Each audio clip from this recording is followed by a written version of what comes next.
CA గారి office పెద్ద హాలులా ఉంటుంది. తలుపు దగ్గర స్టూల్ మీద అటెండర్ కూర్చుని లోపలికి వెళ్ళాలనుకునే వాళ్ళ పేర్లు రాయించి పిఏకి చూపిస్తుంటాడు. హాలు తలుపు తీయగానే పిఏ బల్ల, దాని మీద టైప్ మిషన్, పక్కనే ఫైళ్లు.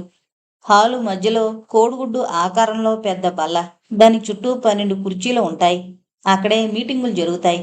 అదే హాల్లో ఒక పక్కగా సీఏ గారిది పెద్ద బల్ల, సింహాసనం లాంటి పెద్ద కుర్చీ, ఆఫీసులో ఉండాల్సిన హంగులన్నీ ఉంటాయి. ఆఫీసు మూల మూలలా శ్రద్ధగా తుడిచి వెనక ఆనుకునున్న చిన్న గదిలో కరెంటు స్టవ్ మీద పాలు నీళ్లు కలిపి పెట్టాడు రాములు. రాములు సీఏ గారి దగ్గర కాంట్రాక్ట్ మీద పనిచేస్తున్న అటెండర్. ఏ పనైనా అత్యంత శ్రద్ధగా చేస్తాడు. అందరితోనూ కలుపుగోలుగా ఉంటూ ఎవరేం చెప్పినా విసుకోకుండా చేస్తాడు. వరండాలో కలకలం మొదలైంది. శ్రీనివాస్ వస్తుంటే దారిలోనే అరడజను మంది కలుసుకుని వెనకే లోపలికి రాబోయారు. స్టూలు మీద కూర్చున్న ఇస్మాయిల్ లేచి సీఏ గారికి సలాం కొట్టాడు. సీఏ గారు వెళ్ళడానికి మాత్రం చెక్క పార్టీషన్ తలుపు తీసి మిగిలిన అందర్నీ ఆపేశాడు. ఇస్మాయిల్ పర్మనెంట్ ఉద్యోగి. అతనికి స్కేల్లో జీతం 10,000 పైనొస్తుంది. రాములు వంటి తాత్కాలిక ఉద్యోగులకి 3,000 ఇస్తాడు కాంట్రాక్టరు. అతను ప్రభుత్వం దగ్గర నుంచి గుత్తగా డబ్బు తీసుకుని మనుషుల్ని సరఫరా చేస్తాడు. అక్కడ లేబర్ అందరూ గుత్తేదారు అని పిలుస్తారు. ప్రతి తాత్కాలిక ఉద్యోగి అతనితో మంచి సంబంధాలు పెట్టుకోవాలి. లేకపోతే ఆ పై నెల పని సున్నా. ఇస్మాయిల్ వచ్చిన వాళ్ల పేర్లు రాయించిన చీటీలు తీసుకుని సీఏ గారి బల్ల మీద బొత్తిలా పెట్టి బయటకు వెళ్ళిపోయాడు. పక్కనున్న చిన్న గదిలో కాఫీ తయారు చేస్తున్న రాములు గబగబా వచ్చి వినయంగా సీఏ గారి చేతిలో సామాన్లందుకుని లోపల పెట్టొచ్చాడు.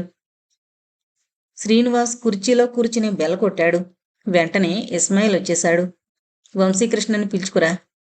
కోల్ ప్లాంట్ డిఏ వంశీకృష్ణ 5 నిమిషాల్లో చేతిలో పేపర్లు పట్టుకుని వచ్చి కూర్చున్నాడు. శ్రీనివాస్ ఎవరినైనా సరే రాగానే ముందు కూర్చోమని చెప్తారు. అందుకే అందరి మన్ననలు అందుకుంటున్నాడు.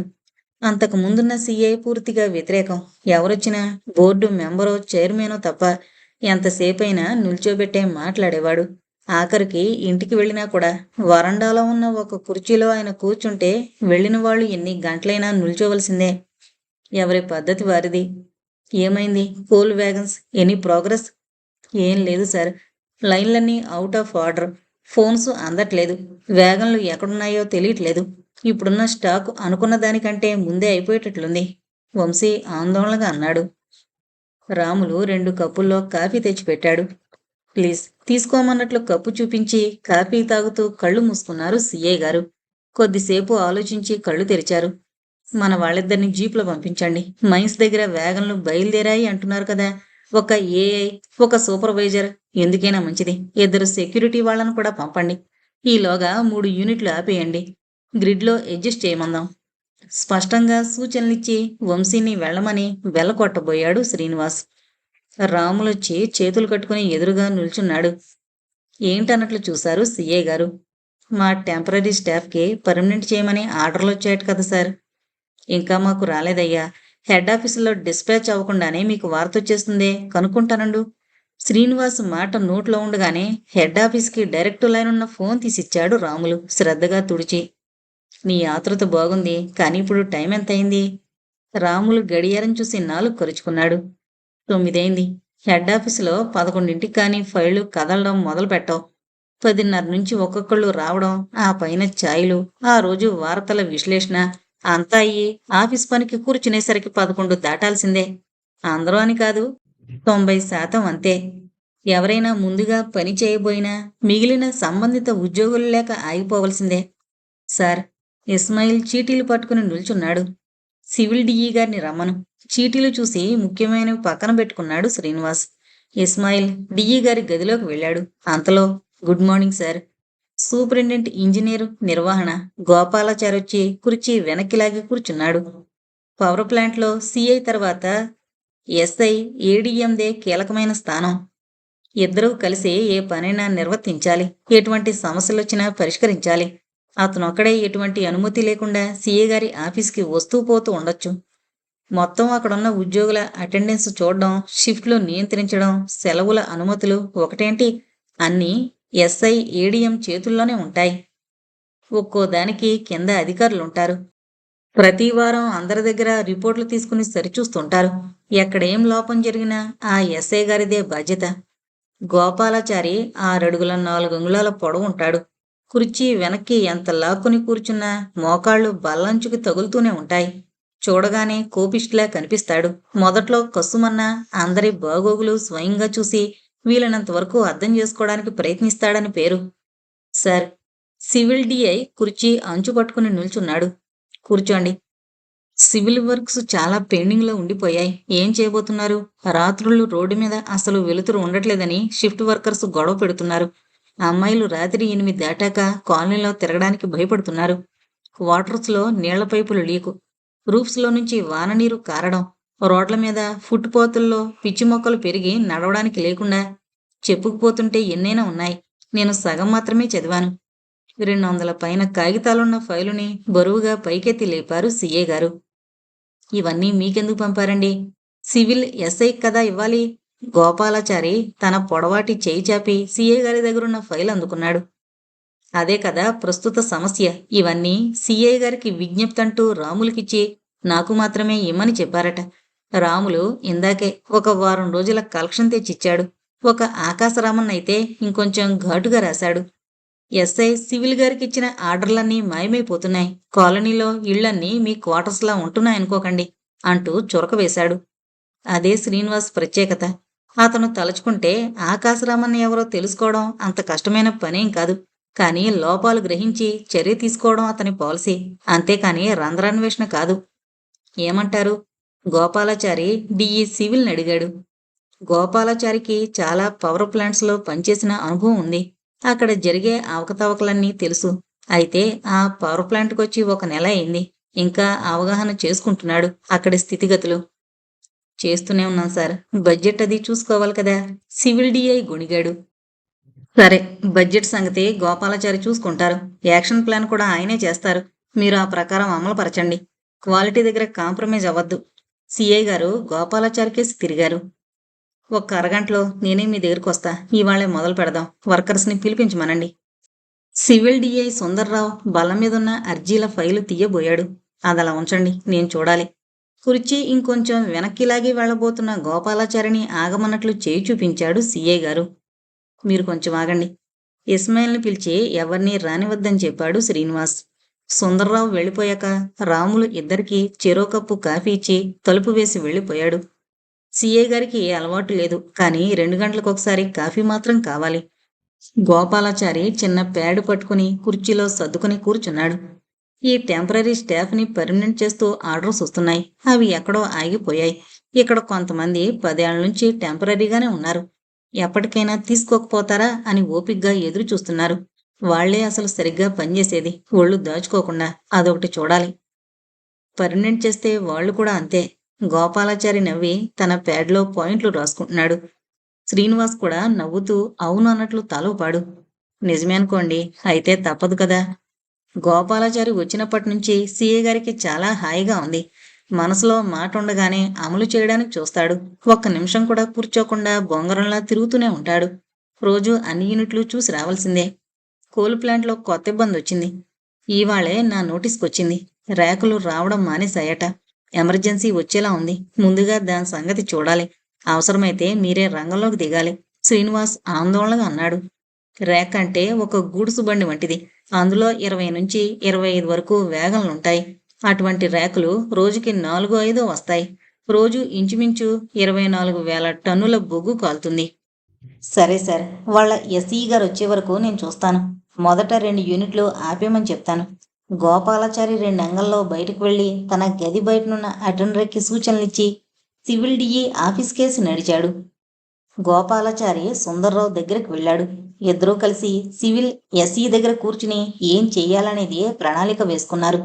ఎంత బడ్జెట్ ఇచ్చినా సివిల్ పనులకి సరిపోదు. కొన్ని తప్పనిసరిగా కాంట్రాక్ట్కి ఇవ్వాలి. వాళ్ళు నాసిరకం సరుకులు వాడతారు. కావలసిన సరుకులు మనం కొనిద్దాం. ముక్కుసూటిగా వెళ్లే సూపర్వైజర్ని పని జరిగే చోట పెడదాం. మొదటగా వీధి దీపాల సంగతి చూడాలి. లైట్లున్న స్తంభాలు చెట్ల పైకంటా ఎత్తుగా ఉన్నాయి. చెట్లు వాటి కాంతిని నేల మీద పడకుండా ఆపేస్తున్నాయి. అంతెత్తు అవసరం లేదు. పోల్స్ కట్ చేయించి స్తంభాల పొడవు తగ్గించండి. బల్బులు దొంగతనం చేయకుండా వైరు మెష్లు పెట్టిద్దాం. అది వరకు స్తంభాలు పొట్టిగానే ఉండేవి. పెట్టిన రెండో రోజు కల్లా బల్బులు మాయమైపోయేవి. అందుకని వాటి ఎత్తు రెట్టింపు చేసి ఆ సమస్య తొలగిపోయిందనుకున్నారు. కొత్త సమస్య వచ్చింది. రోడ్లన్నీ చీకటి గుయ్యారాల్లా తయారయ్యాయి. సార్ సార్, ఇద్దరు వర్కర్లు పరుగెత్తుకుంటూ వచ్చారు రొప్పుతూ. నోట్లోంచి మాట రావట్లేదు. సైగ చేస్తూ ఏదో చెబుతున్నారు. వాళ్ల చేత నీళ్లు తాగించి ఆయాసం తగ్గాక చెప్పమన్నారు ఎస్ఈ గారు. ఫస్ట్ స్టేషన్ యూనిట్లో బాయిలర్ దగ్గర యాక్సిడెంట్ సార్. ఒక వర్కర్ కాలిపోయాడు. రోజు అలారం మోగకముందే లేస్తాడు చక్రపాణి. అయినా అలారం పెట్టుకోవడం మాండు. లేచిన వెంటనే గడియారం నెత్తిన ఓ ముట్టుముట్టి కాలకృత్యాలు తీర్చుకోవడానికి బాత్రూంలోకి వస్తాడు. అలారం మోగిందంటే ఇంటెడు మంది లేచి గందరగోళం చేస్తారు. అందరి సంగతి ఎలా ఉన్నా తన భార్య సహించదు. తెల్లవారుజామున 4 అవుతోందనగానే లేచి స్నానంతో సహా అన్ని పనులు ముగించుకుని మార్నింగ్ వాకింగ్కి వెళతాడు. అపార్ట్మెంట్ తలుపులు తీసుకుని వస్తుంటే సరిగ్గా 5 అవుతూ ఉంటుంది. ఆ రోజు కూడా ఒక చేతిలో కర్ర, ఇంకో చేతిలో టార్చ్ పట్టుకుని మెట్లు దిగి కిందకు వెళ్ళాడు. గుడ్ మార్నింగ్ సార్ అంటూ అటు ఇటూ తిరుగుతున్న వాచ్మెన్ పలకరించాడు. రాత్రులు ఏం కాపలా కాసినా కాయకపోయినా చక్రపాణి కిందకొచ్చే సమయానికి డ్యూటీ చేస్తుంటాడు. చక్రపాణి గేటు దాటి బయటకొచ్చాడో లేదో ఇంటి ముందు ఒక ఆటో ఆగింది. పొద్దున్నే ఎవరో ఏదో బస్సుకొచ్చుంటారనుకుని పక్కకి తిరిగి వెళ్ళబోయాడు. నాన్నా, తననే. ఆ అమ్మాయి గొంతులా ఉందే, ఉండడమేమిటి అమ్మాయే. నాన్న, ఆటో అతనికి డబ్బిచ్చి పంపవా? ఇద్దరు పిల్లల్ని కిందకి దింపుతూ అంది. చేతుల్లో ఏమీ సామాన్లు లేవు. తల్లి, నువ్వా? ఇలా చెప్పా పెట్టకుండా అల్లుడుగారేరి, సామాన్లేవి? ఎందుకో చక్రపాణికి ఏదో అపసురు కనిపించింది. వాళ్ళమ్మ పేరు పెట్టుకున్నందుకు కూతుర్ని తల్లి అని పిలుచుకుంటాడు. అదే అందరికీ అలవాటైపోయింది. సామాన్లేం లేవు నానా. ఇదిగో బుజ్జి చిట్టి, ఇంట్లోకెళ్ళి మాట్లాడుకుందామా? చక్రపాణి తేరుకొని ఆటో అతనికి డబ్బిచ్చి పంపించాడు. మనవరాళ్ళిద్దరినీ చెరో చేత్తో పట్టుకుని మెట్లెక్కించి తన అపార్ట్మెంట్కి తీసుకువెళ్ళాడు. తన దగ్గరున్న తాళంతో తలుపు తీసి లోపలికి వెళ్ళాడు. రామా, మంచినీళ్లు కావాలా? నీరసంగా ఉన్న కూతుర్ని చూసి గదిలోకి వెళ్ళి భార్యని పీల్చుకుని వచ్చాడు. అప్పుడే వచ్చారేంటి? వానేమైనా వచ్చిందా? హాల్లోకి వస్తూనే అక్కడున్న కూతుర్ని మనవరాల్ని చూసి ఆశ్చర్యంతో నిలబడిపోయింది. కాసేపు పడుకుంటానమ్మా. అమ్మని చూడగానే ఆవిడ ఒళ్ళో తల పెట్టుకుని పడుకోవాలని అనిపించడంలో ఆశ్చర్యమేముంది? కాని కన్నతల్లి సుభద్రకి మాత్రం కడుపు తరుక్కుపోయింది. తన చిన్నారి పాప ఉన్నంతలో ఎంతో గారంగా పెంచుకున్నారు. బొద్దుగా చక్కగా ఉండేది. ఏది ఆ అందం? కళ్ళ కింద నల్లని చారలు, లోతుకుపోయిన బుగ్గలు, పుల్లల్లా ఉన్న చేతులు. ఒక చేత్తో పెద్దమ్మాయిని పట్టుకుంది, దానికి 4 ఏళ్లు. ఇంకో చేత్తో చిన్నమ్మాయిని ఎత్తుకుంది, దానికి 2 ఏళ్లు. పిల్లలిద్దరూ నిద్ర నిండిన కళ్ళతో చూస్తున్నారు. 6 నెలలయింది వాళ్ళని చూసి. అంతలో ఇంత మార్పా? అప్పుడు బాగా చిక్కినట్లే అనిపించింది. కానీ డేటింగ్ అత్తయ్య అని అల్లుడు తేల్చి పారేశాడు. ఎప్పుడూ ఒక్కదాన్ని పంపడు. ఇప్పుడిలా అర్థమయ్యి అవనట్లుంది చక్రపాణి సుభద్రలకి. ముందు పిల్లలకి ఏమైనా ఇవ్వాలి. రాత్రి నుంచి ఏమీ తిన్నట్లు లేదు. లోపలికెళ్ళి మొహాలు కడుకురండి, పాలు కాచిస్తాను. సుభద్ర ముగ్గురిని తమ గదిలోకి తీసుకెళ్లి కొత్త టూత్ బ్రష్లుంటే ఇచ్చింది. వాళ్ళు వచ్చేలోపు పాలు కాచి పిల్లలకి బోర్నమిటా కలిపింది. తమ ముగ్గురికి చిక్కని కాఫీ కలిపి మేరీ బిస్కెట్ల ప్యాకెట్ తెరిచి తీసుకొచ్చింది. ఎప్పుడూ ఫ్రిడ్జ్లో పాలుంచుకుంటుంది సుభద్ర. కొడుకు పిల్లలు ఒక్కొక్కసారి రాత్రి అడుగుతుంటారు లేచి. తల్లి, పిల్లలు బుజ్జి చిట్టి హాల్లో భోజనాల బల దగ్గర కూర్చుని బిస్కెట్లన్నీ ఖాళీ చేశారు. కాఫీలో బోర్నవిటాలో నంజుకుంటూ. పిల్లలతో సమానంగా ఆవురు ఆవురుమంటూ తింటున్న కూతుర్ని చూస్తుంటే దుఃఖం ఆగలేదు సుభద్రకి. కష్టం మీద ఆపుకుని కాఫీ తాగింది. చక్రపాణి మోగవాళ్ల అందర్నీ పరికించి చూస్తున్నాడు. అమ్మా, ఇంక పడుకోనా? ముగ్గురిని లోపలికి తమ గదిలోకి తీసుకువెళ్ళి పక్కలు సర్ది పడుకోబెట్టింది సుభద్ర. చక్రపాణి చేసేదేం లేక వాకింగ్కి బయలుదేరాడు. రోజూ కలిసే మిత్రులు ముందే వెళ్ళిపోయారు. ఒక్కడే నడుస్తూ తన గురించే ఆలోచిస్తున్నాడు. ఏంటో ఈ జీవితాలు! అంతా మన చేతుల్లోనే ఉందనుకుంటాం. ఎప్పుడు ఏం జరుగుతుందో ఎవరూ చెప్పలేరు. చక్రపాణి రాణిగంజ్లో ఉన్న ఒక ఆటో డీలర్ షాపులో మేనేజర్. పర్వాలేదు అనేట్లున్న ఉద్యోగం. క్లుప్తంగా కాలం గడుపుతూ 2 పిల్లల్ని పెద్ద చేశాడు. ఎప్పుడో మరి తనకిష్టం లేని పనైతే తప్ప సుభద్ర కూడా అతను చెప్పినట్లే నడుచుకుంటుంది. కూతురు బిఏ చదువుతుండగానే మంచి సంబంధం వచ్చిందని పెళ్లి చేశాడు. దగ్గర బంధువులే. వియ్యపురాలు చెల్లెలి వరస. తల్లి చక్కదనం అణకువ చూసి ముచ్చటపడి అడిగి చేసుకుంది. కట్న కానుకలేం వద్దురా అన్నయ్య, పెళ్లి కూడా పెద్ద ఆర్భాటలేం పెట్టుకోకు. ఎంతో మురిసిపోయారు సుభద్ర, చక్రపాణి. తన ప్రైవేట్ ఉద్యోగానికి, చిన్న జీతానికి మంచి సంబంధం వచ్చిందని చుట్టాలందరూ పొగిడారు. అదృష్టవంతుడు అంటూ. అత్తమామలు మంచివాళ్ళు, అల్లుడు ఇంజనీరు, పెద్ద క్వార్టరు, ప్రశాంతమైన ఊరు. 4 రోజులుండి సంసారానికి కావలసినన్ని సర్దొచ్చారు. చక్రపాణి కొడుకు రఘు ఒక ప్రైవేట్ బ్యాంకులో జూనియర్ ఎగ్జిక్యూటివ్. తల్లి కంటే 7 ఏళ్లు పెద్దవాడు. కోడలు శశి ఏదో కన్స్ట్రక్షన్ కంపెనీలో ఆర్కిటెక్టు. ఇద్దరూ పొద్దున్న 9 వెళ్ళి సాయంత్రం 6 ఇల్లు చేరతారు. రఘుకి 2 కొడుకులు, 5, 3 ఏళ్లు. చిన్న అపార్ట్మెంట్, అందులోనే సర్దుకుని ఉంటున్నారు. ఇంట్లో వంట పనంతా సుభద్రే చేస్తుంది. శశి పిల్లల్ని తయారు చేసి తను తయారై టిఫిన్ డబ్బాల్లో సర్దుకుని పెద్ద కొడుకుని స్కూల్లో దింపేసి వెళ్ళిపోతుంది. చక్రపాణి 8కి, రఘు 10కి భోజనాలు చేసేసి వెళతారు. అందరూ ఇల్లు వదిలాక చెంటాడికి కావలసినవి చూసుకుంటూ సాయంత్రం వంట చేసేసి కోడలొచ్చాక గుడికి వెళుతుంది సుభద్ర. అంతా సాఫీగానే సాగిపోతుంది. చక్రపాణికొచ్చిన జీతం ఇల్లు గడపడానికి సరిపోతుంది. ఎప్పుడైనా తక్కువైతే మొహమాట పడుతూ కొడుకుని అడుగుతాడు. అపార్ట్మెంట్ రఘు లోన్ తీసుకుని కొన్నాడు. రిటైర్ అయ్యాకు ఎలాగూ రఘు చూసుకుంటాడు కదా, పెన్షన్ లేకపోతేనేం. ప్రావిడెంట్ ఫండ్ బ్యాంకులో వేసుకుంటే వడ్డీతో వెళ్ళకపోదు. చెట్టంత కొడుకున్నాడు. దర్జాగా కాలి మీద కాలేసుకుని కూర్చుంటే గడిచిపోతుంది. రఘు, శశి ఆదివారం వచ్చిందంటే సినిమాకి వెళతారు. వారమంతా కష్టపడినప్పుడు ఆ మాత్రం ఆట విడుపు ఉండద్దా? పిల్లల్ని తాత, నానమ్మ చక్కగా చూసుకుంటారు. ఆదర్శ కుటుంబం. శశి కళ్ళు నులుముకుంటూ గదిలోంచి బయటకొచ్చింది. ఎవరొచ్చారు? ఏవో మాటలు వినిపిస్తున్నాయి. కాఫీ కలుపుతున్న అత్తగారిని అడిగింది. తెల్లొచ్చింది పిల్లల్ని తీసుకుని. రాత్రంతా ప్రయాణం చేసొచ్చింది కదా, కాసేపు పడుకోమన్నా. సాయంత్రం మాట్లాడుకోవచ్చులే, మీరు ఆఫీసులకు వెళ్ళిపోండి. అప్పుడే అక్కడికొచ్చిన రఘుని చూసి కనుబొమ్మలు ఎగరేసింది శశి. తెల్లా, ఇంత హఠాత్తుగానా? ఫోన్ చేస్తే బస్టాండ్కి వెళ్ళేవాణ్ణి కదా, ఒంట్లో బాగాలేదేమో అడిగావా? ఆయన అక్కడ వాళ్ళకి అన్ని సదుపాయాలతో హాస్పిటల్ ఉంది కదా, ఇక్కడికెందుకు వస్తుంది? డెలివరీకి కూడా రాలేదు. బావ ప్రతి వారం ఫోన్ చేస్తున్నాడనుకో, అతనేనా ఫోన్ చేసి చెప్పలేదే?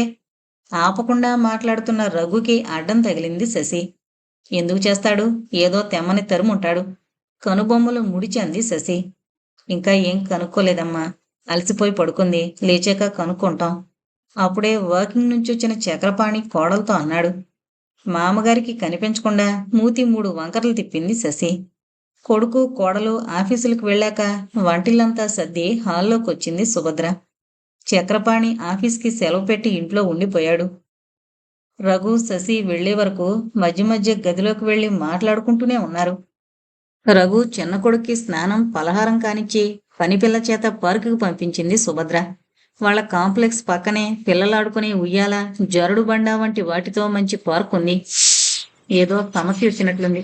అప్పటి వరకు పేపరు ముందు పెట్టుకుని ఆలోచిస్తున్న చక్రపాణి అన్నాడు. పిల్లలకి పెళ్లిళ్ళయ్యి మనవలు పుట్టాక కూడా అమ్మయ్య అనుకునేటట్లు లేవు రోజులు.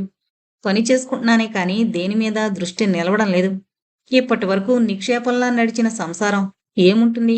తల్లి అంత తొందరపడే రకం కాదే. సుభద్ర కొంగుతో మొహం తుడుచుకుంటూ అంది.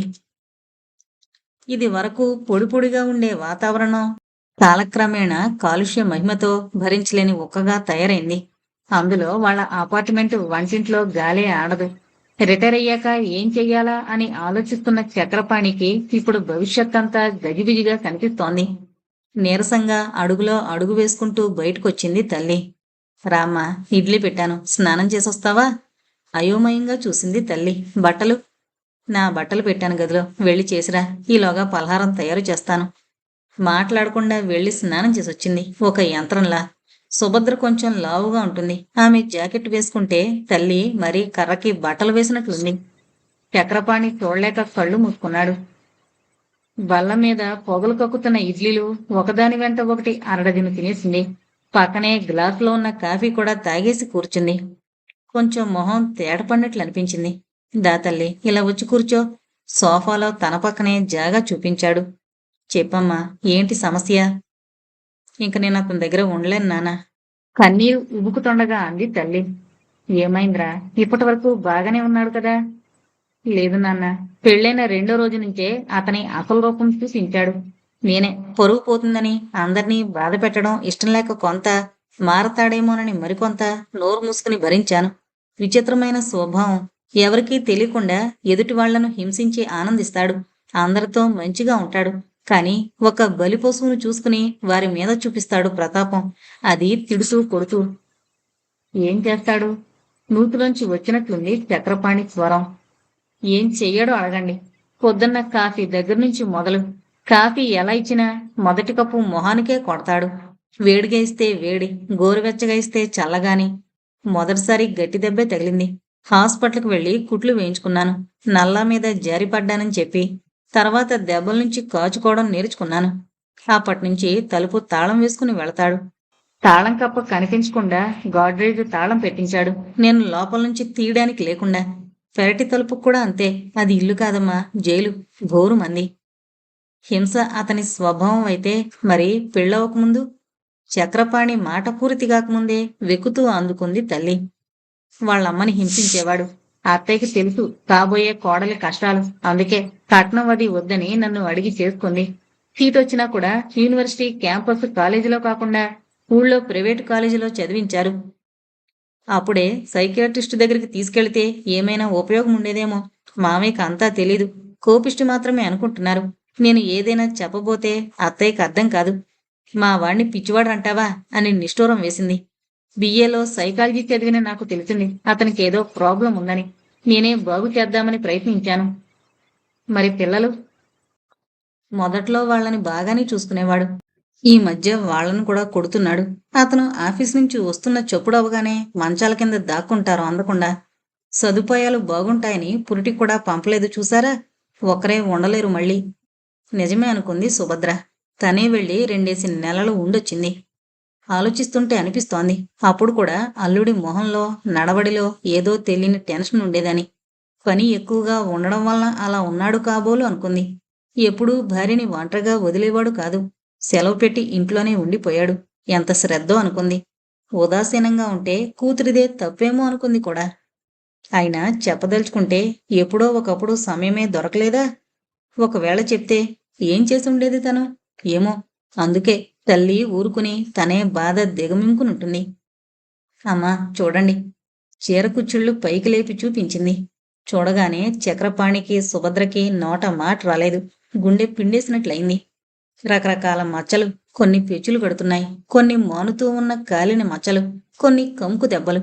కొన్ని కోసినట్లున్న గీతలు. కొంచెం కూడా ఖాళీ లేకుండా కాళ్ల నిండా ఉన్నాయి. గట్టిగా అరవడానికి కూడా లేకుండా నోరు మూసేస్తాడు. లేకపోతే పళ్ళు కదిలేలా నోటి మీద కొడతాడు. అలాగే పళ్ళు కరుచుకుని భరించడం నేర్చుకున్నాను. అమ్మా. కళ్ళు నులుముకుంటూ చిట్టొచ్చింది. దాని చేతుల మీద కూడా నల్లగా మచ్చలు. ఫోన్ మోత విని ఒక్కసారిగా ఉలిక్కి పడ్డారు అందరూ. హలో. తేరుకుని చక్రపాణి తీశాడు. నేను మావయ్య. మీ అమ్మాయి కాని వచ్చిందా? తను పిల్లలు కనిపించడం లేదు. వాళ్ళు లేకుండా నేను బతకలేను మావయ్య. నాన్న, నన్ను పంపించొద్దు. అతను అలాగే అంటాడు. నేనిక భరించలేను. పిల్లలు కూడా బెదిరిపోతున్నారు. నిన్న రాత్రి చాలా గొడవ చేశాడు. కూర బాగుందని పిల్లలు కొంచెం ఎక్కువ వేసుకున్నారు. అక్కడికి ఉన్నదంతా అతనికే వేశాను. మళ్ళీ చేద్దామంటే 1/4 కిలోకి మించి తేడు. వినడానికి సిల్లిగా అనిపిస్తుంది. కానీ అన్నీ ఇటువంటి విషయాలకే గొడవ చేస్తాడు. దానికి తోడు అనుమానం. అసలు ఎవరూ ఇంటికి రారు.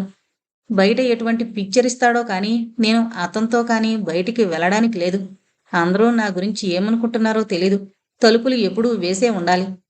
కళ్లల్లో నీళ్లు తిరుగుతుండగా మాట్లాడలేక ఆగిపోయింది తల్లి. దివాను మీద వెనక్కి జరిగి కూర్చుని మోకాళ్లలో తలదూర్చి వెక్కసాగింది. వెళ్ళద్దమ్మా, ఇక్కడే ఉందువు గాని. నాకు నువ్వు పిల్లలు భారం కాదు. చక్రపాణి అంటుండగానే వీధి తలుపు చొప్పుడైంది. రఘు, శశి లోపలికొచ్చారు. తల్లి ఉలిక్కిపడి లేచి కూర్చుంది. కళ్ళు, మొహం ఉబ్బి చూస్తుంటే మనసు ద్రవించిపోయేలా ఉంది. ఏంట్రా అప్పుడే వచ్చేశారు? సుభద్ర తల తిప్పి చూస్తూ ఆశ్చర్యంగా అడిగింది. అదే, తల్లి చెప్పా చేయకుండా వచ్చేసింది కదా, ఏమైందో కనుక్కుందామని సెలవు పెట్టొచ్చేశాం. రఘు చెప్పులు విప్పి మూలను పెట్టొచ్చి కూర్చున్నాడు. శశి గదిలోకి వెళ్లి బ్యాగు లోపల పెట్టి డైనింగ్ టేబుల్ దగ్గర కుర్చీలో తీరిగ్గా కూర్చుంది. తల్లికి కొంచెం ఇబ్బందిగా అనిపించింది. అమ్మ నాన్నలతో కాస్త మనసు విప్పి మాట్లాడుకుందామనుకుంటే ఇలా మధ్యలో వచ్చి పంటి కింద రాయిలా. అన్నా వదినలు పరాయి వాళ్ళని కాదు. ఎప్పుడూ అంత చనువివ్వలేదు రఘు చెల్లెలికి. శశి కూడా అంటీ ముట్టనట్లే ఉంటుంది. ఒక్కసారిగా నిస్సత్తువ ఆవహించింది తల్లికి. అంతకుముందు ఏదో హుషారు బలం ఉందని కాదు, మనసులో బాధ చెప్పుకుంటుంటే కొంచెం ఉపశమనంగా అనిపించింది. తండ్రి ఓదార్పులో స్వాంతన దొరికినట్లయింది. అంతలో బుజ్జి కూడా లేచింది. పార్కుకి వెళ్లిన రఘు కొడుకు చిన్నా కూడా వచ్చేశాడు. తల్లి లోపలికి వెళ్లి చిట్టి బుజ్జిలకి స్నానాలు చేయించి తన చేతి సంచిలో తీసుకొచ్చిన 2 గౌన్లు ఇద్దరికీ వేసింది. ఇడ్లీలు పెట్టి బాల్కనీలో కూర్చోబెట్టి వాళ్ల ముందు 2 బొమ్మలు పడేసొచ్చి కూర్చుంది. స్నానాలు చేస్తుంటే పిల్లలిద్దరూ నొప్పి అని సన్నగా ఏడుస్తూనే ఉన్నారు. సుభద్ర చిన్నా సంగతి చూసుకుంది. అరగంటకొకసారి ఏదైనా తినడానికి కావాలి వాడికి. కాసిన్ని బిస్కట్లు పెట్టి బాల్కనీలో పిల్లల దగ్గర కూర్చోబెట్టింది. అదేదో అత్తగారి పని అన్నట్టు శశి పేపరు చదువుతూ కూర్చుంది. పనిపిల్ల ఇంటి పనిలో పడింది. తనని పంపించేసరికి గంట పట్టింది. సుభద్ర 12 అవుతోంది. చక్రపాణి ఆకలికి ఆగలేడు. అయ్యో, వంట సంగతే మరిచిపోయాను. ఎంత? అరగంట. సుభద్ర వంటింట్లోకి వెళ్లి 2 కుక్కర్లలో అన్నం పప్పు వేసి చారు పెట్టి అప్పడాలు వేయించింది. అందరూ భోజనాలు చేశారు. పిల్లలు నిద్రపోయారు. ఇంక కూర్చుని మాట్లాడుకుందాం అనుకునే లోపు ఫోన్ మోగింది. రఘు తీశాడు. రఘు, నేను. మీ సిస్టర్ వచ్చిందా? తను పిల్లలు కనిపించడం లేదు. వాళ్ళు లేకుండా నాకు బ్రతికే లేదు. దీనాతి దీనమైన బావగారి కంఠం విని రఘు ఏదో అనబోతుండగా చక్రపాణి ఫోన్ లాక్కున్నాడు. రాలేదు బాబూ, అక్కడే ఎవరింటికైనా వెళ్లారేమో చూడు. అతనేదో చెప్పబోయేలోగా ఫోన్ పెట్టేశాడు. మళ్ళీ చేస్తాడేమోనని రిసీవర్ పక్కకు పెట్టాడు. అదేంటి నాన్న, అతనంత బాధపడుతుంటే అలా చెప్పారు? నీకు తెలీదు రఘు. అసలు విషయమేంటంటే జరిగిందంతా వివరంగా చెప్పుకొచ్చాడు చక్రపాణి. మొహాల్లో ఏ భావం కనిపించకుండా విన్నారు రఘు, శశి. నాగ్గా మేనేజ్ చెయ్యాలి. పైగా 2 పిల్లలు పుట్టాక ఎలా వదిలేసొస్తుంది? అంతా విని అన్నాడు రఘు. శశి ఎక్కువగా మాట్లాడదు. మాట్లాడిన 2 మాటలు చాలు ఎదుటివారి హద్దులు తెలుసుకోవడానికి. మరి వాళ్ళ అమ్మానాన్నలు పట్టించుకోరా? చెప్పాను కదూ, ఎవరికీ పట్టించుకోవడానికి ఛాన్సే లేదని. కనీసం వరండాలోకి కూడా తల్లి ఒంటరిగా వెళ్ళడానికి లేదు. 3వ మనిషికి చెప్పుకోవడానికి లేకుండా కుమిలిపోతుంది. ఎంతకాలం మనం ఏమనుకుంటామో అని సర్దుకుపోయింది. చక్రపాణి రుద్దకంఠంతో అన్నాడు. నిన్న రాత్రి ఎలా బయలుదేరొచ్చింది? బోన్లో ముద్దాయిని ప్రశ్నిస్తున్నట్లు అడిగింది శశి. వెనక వరండా తాళం వేయడం మరిచిపోయాడు. కాంపౌండ్ గోడ దూకొచ్చేశాం. బుజ్జి పురిటికి నువ్వొచ్చినప్పుడు ఇచ్చిన డబ్బు అతని కంటపడకుండా దాచగలిగాను. అసలే సగం చచ్చున్న తల్లి తల భూమిలోకి దించుతూ అంది. నువ్వెంతైనా చెప్పునానా, పిల్లల కోసం తను అడ్జస్ట్ అవ్వాలి. వాళ్ళకి తండ్రి ఉండి కూడా లేకుండా చేయడం చాలా దారుణం. అందులో ఆడపిల్లలు. పెళ్ళిళ్ళు అవి చెయ్యాలంటే ఒక్క దానివల్ల అవుతుందా? అసలు వాళ్ళని పెద్ద చేయడం, చదివించడం ఎలాగా? పెద్ద చేయడానికి వాళ్ళు నేను బ్రతికుండాలి కదా. ఎలాగోలా నోరు పెగల్చుకునంది తల్లి. ఒక్కతి ఎందుకవుతుందిరా, నేను అమ్మాలేమా? మేముండగాది ఒంటరి కాదు.